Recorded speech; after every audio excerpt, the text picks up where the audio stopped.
Hi, and welcome to another installment of the Interstellar Hobo. Today we're going to take a look at the app that's used to program our beacon. That's called KBeacon Pro. So let's take a look. This is the app that I connect to my beacon with. It's called KBeacon Pro, and it's for the BlueCharm BC Pro beacon. This is just an overview of the app so you get an idea of what it looks like. I'll do another video where I go slower and more in depth. So you've got at the top general, which is just some general things that tells you about the beacon.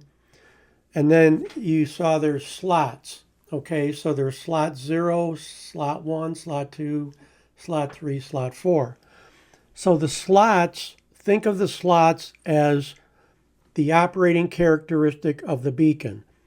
In those total of 5 slots, because there's slots 0 through 4, you can actually configure the beacon to behave 5 completely different ways, and you can actually have it broadcast those 5 different ways at the exact same time continually, which would be a pretty big drain on the battery, and there's really no reason to do it.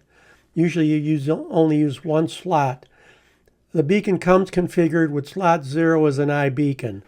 That simply means that it's sending out its name, and it's sending it out at a distance that you've chosen by your TX power, or that's really a strength of the signal. The more powerful that signal is, the farther it goes, but the shorter the battery life is. Now, every beacon has a unique name. It's called their UUID, and here I've changed it and I put an illegal character in. The only allowed characters in the beacon's name are 0 through 9 numerals and the letters A through F. And I had a V in there, that's why it wouldn't take it. But I changed the V to an F, and you can see it accepted it. And once you make changes, you got to click Save. And then when you go back, you have to click Upload. And then when you click Upload, top right, that's when the beacon accepts the changes. And then it'll confirm to you that it did.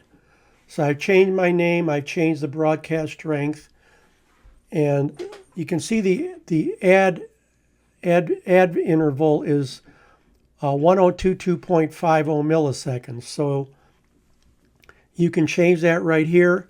Don't make it an even number, because your phone or the device that scans for the beacon doesn't scan continually. It scans in momentary scans. And if you set the time and it happens to be an interval that the phone's scanning on, the phone might take a long time to find your beacon. So if you set it at an odd scan interval, broadcast interval, you got a better chance of it being picked up. These are the different settings you can set the beacon to. We'll talk about those in another video. There's your upload configuration was successful. And that's how you know that what you did got accepted. Now right here, I'm disconnected from the beacon because there's no arrow in the top left. There's a plus. And when I want to connect, I just have to click on that white bar, and that will connect me. And then once I'm connected, I just click the arrow on the top left. It'll disconnect me. We'll dig into this deeper in the coming videos. Thanks for joining me on the Interstellar Hobo. Have a good day and see you soon.